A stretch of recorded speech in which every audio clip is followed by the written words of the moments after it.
Lições Bíblicas da Escola Dominical. A supremacia das Escrituras. A inspirada, inerrante e infalível Palavra de Deus. Lição de número 8. A lei e os evangelhos revelam Jesus.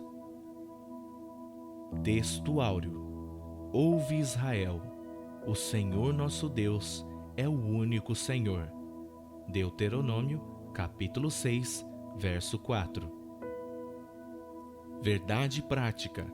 A lei não salva, mas esboça o plano da redenção em Cristo confirmado nos Evangelhos. Leitura bíblica em classe. Deuteronômio, capítulo 6, versos 4 ao 9. Ouve, Israel, o Senhor nosso Deus é o único Senhor. Amarás, pois, o Senhor teu Deus de todo o teu coração e de toda a tua alma e de todas as tuas forças.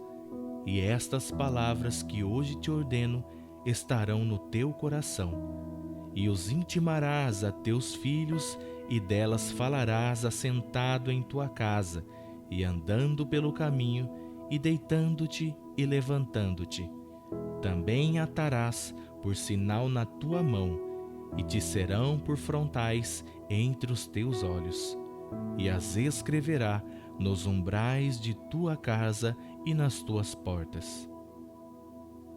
Evangelho de Lucas, capítulo de número 1, versos 1 ao 4. Tendo, pois, muitos empreendido pôr em ordem a narração dos fatos que entre nós se cumpriram, segundo nos transmitiram os mesmos que os presenciaram desde o princípio e foram ministros da palavra, pareceu-me também a mim conveniente descrevê-los a ti, ó excelentíssimo Teófilo, por sua ordem, havendo-me já informado minuciosamente de tudo desde o princípio, para que conheças a certeza das coisas que já estás informado.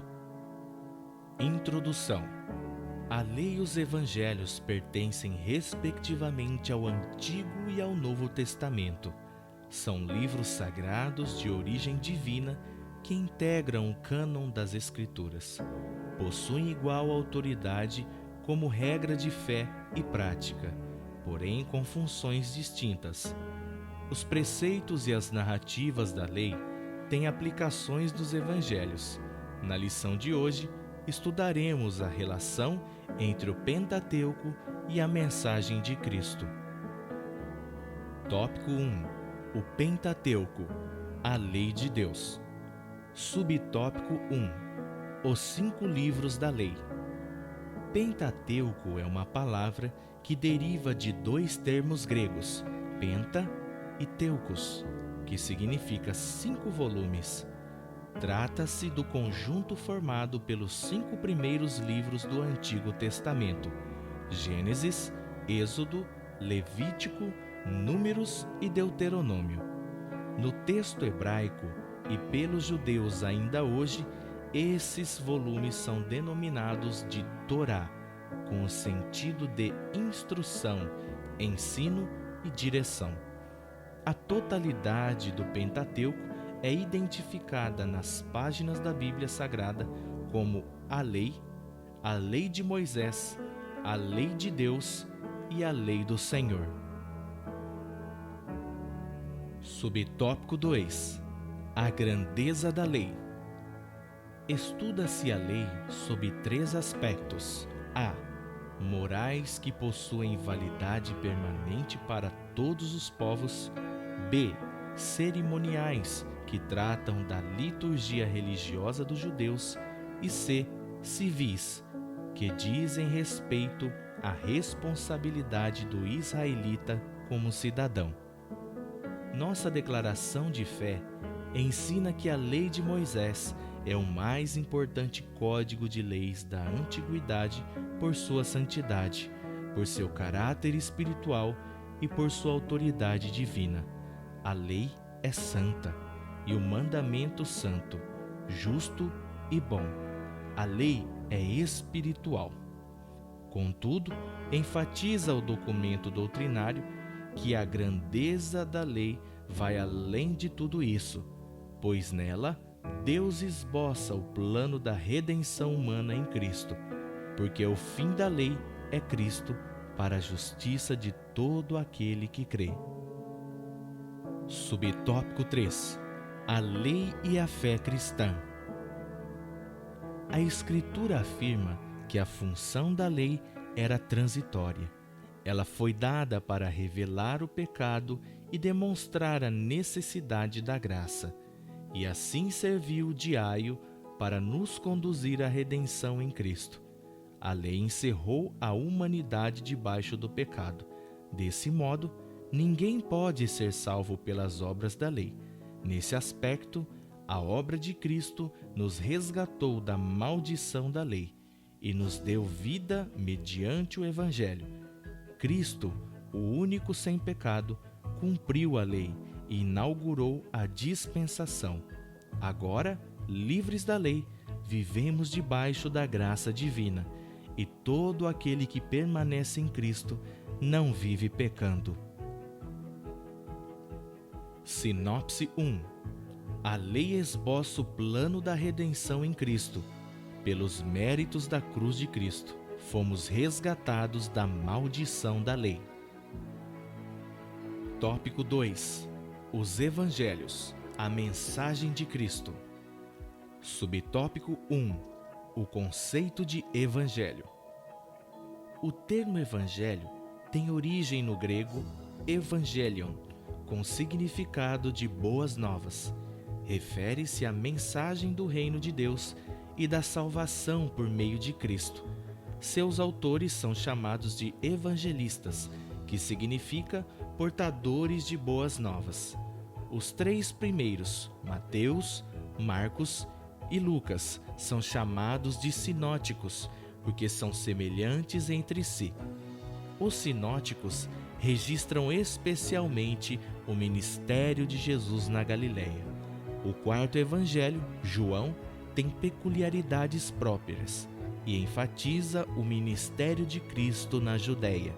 Ressalta-se que, embora retratada de modo distinto, a mensagem dos evangelhos é única. Subtópico 2. A mensagem do reino de Deus. Em Mateus, o Senhor Jesus, após o batismo nas águas e sua vitória na tentação do deserto, passou a pregar a chegada do reino dos céus. Nos outros sinóticos, a pregação do reino também aparece como tema central da mensagem de Cristo, e João enfatiza que o reino divino não é deste mundo. Os evangelhos indicam que as profecias messiânicas se cumpriram em Cristo. Neles, Jesus é apresentado como o Filho de Davi e o Filho de Deus. Sua vinda inaugura o começo do reino e requer a conversão dos pecadores. O reino aponta para a soberania de Deus sobre todas as coisas, no presente e no futuro.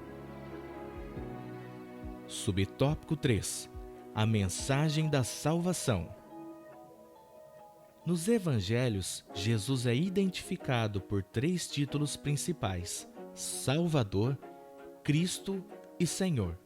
Mateus registra que ele veio para salvar o povo dos pecados. Marcos afirma que é preciso crer em Cristo para ser salvo. Lucas assevera que ele veio salvar o que estava perdido. João esclarece que ele é o Senhor Salvador do mundo.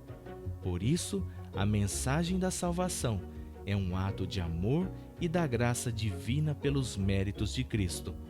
Os elementos dessa salvação incluem fé no sacrifício de Cristo, arrependimento de pecados e novo nascimento. Nesse sentido, Cristo declarou: "Aquele que crê em mim tem a vida eterna." João, capítulo 6, verso 47.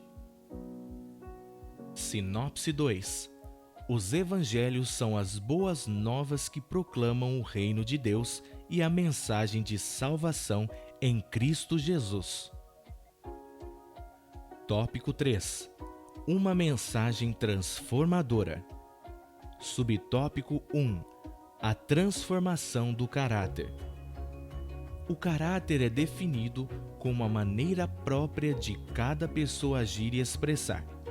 Na lei, o Decálogo ou os 10 Mandamentos apresenta as orientações básicas para o modo de viver dos israelitas. Esses princípios também são aplicados nos evangelhos, exceto a guarda do sábado. Contudo, a mera observância de códigos não pode salvar ninguém. Somente a graça divina é capaz de transformar o caráter humano.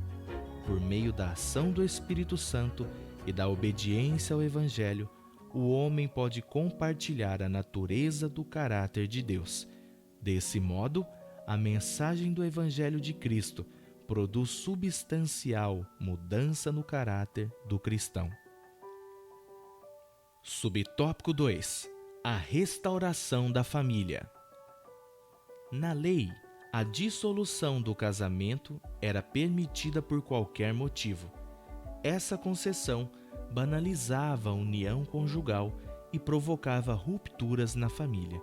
Nos evangelhos, Cristo ensina que o propósito divino para o casamento é a união indissolúvel entre um homem e uma mulher. Esse ensino é enfatizado com as seguintes palavras: o que Deus ajuntou, não separe o homem. Mateus, capítulo 19, verso 6. As exceções são justificadas em caso de morte, infidelidade e deserção do lar pelo descrente. E mesmo nas situações de traição e abandono, a mensagem cristã apresenta o perdão e a reconciliação como atitudes preferíveis. Subtópico 3. A regeneração da sociedade. Nossa declaração de fé afirma que a estrutura dos 10 mandamentos que fazem parte da lei diz respeito a Deus e à sociedade e envolve pensamento, palavras e obras. O Senhor Jesus ensinou que todo o sistema mosaico, a lei e os profetas, está resumido em 2 ações: amar o Senhor e amar o próximo.